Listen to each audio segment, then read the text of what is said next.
Welcome to another edition of Frankly Green Bay, brought to you by Let Me Be Frank Productions. Get your laugh on with Frank. Today we got one of the greats. He used to build guitars in Lemon Grove, California. Now he's building them right here in Green Bay. Ladies and gentlemen, Tony Lusher.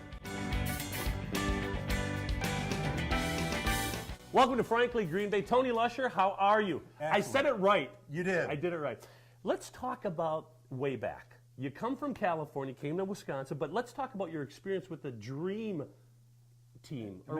American Dream. This was the days before it was Taylor Guitars, and I got my start actually with the group with Sam Radding and Bob Taylor and Greg Daring. Yes. All of them were there. So, I mean, Daring Banjo came out of yeah. that. Yep. Taylor Guitar came out of that. Yep. So, what was your, I mean, did you learn or were you just building guitars or what were you doing? I actually got my start there doing finish work for them, and then they eventually got me into repairing and then building, and I actually started with them on day one when they opened the doors. Now, when you started this business up here, of course, luthier means maker of stringed instruments, correct? It does. It's an old French word meaning lute, a luth actually, and lute maker.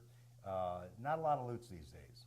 So, yeah, not a lot of lutes out there. I do see them in movies once in a while. Yes, they do exist, but that term now, luthier, has expanded to violins and mandolins and guitars, anything with strings. Now, here at Luthier's guitar shop here, you're actually two facets of the business. You're retail and you're... Yeah, well, primarily we are a repair shop, Yeah. so that's where the majority of the revenue comes. Okay. And we do repairs for just about every music store in the area, as well as hundreds of individuals. A lot of working musicians, names like Boogie and the Yo-Yos, Yep. Johnny Wad, Vic Ferrari. Let's talk about you for a second. Are you a player? I am a player. Is that how you got involved? Is that really? Well, actually, there was, back in 1970, I was only 13 at the time. Okay. And I went to my first concert in San Diego, which was Jimi Hendrix. What? Yes. Changed my life forever. And I, at the moment, not only fell in love with Jimmy, but also it was falling in love with the guitar itself.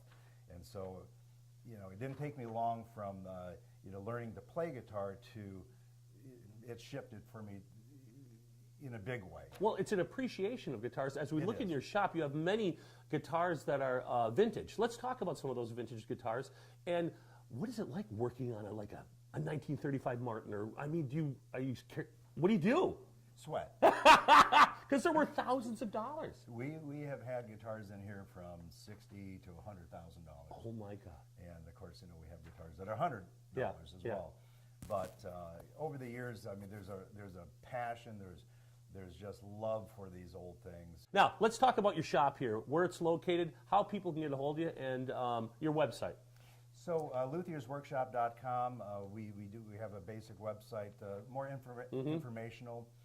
We're here on Main Street, and right next to H&R Block. The website, as I said, we find us on Facebook as well, Luthier's Workshop. Kind of a kept secret. Tony, thank you so much for My inviting pleasure. me into your shop. Thank you What a so beautiful much. place. Come down to Luthier's Workshop down here on Main Street. Join us next week as we bring you another creative person on Frankly Green Bay.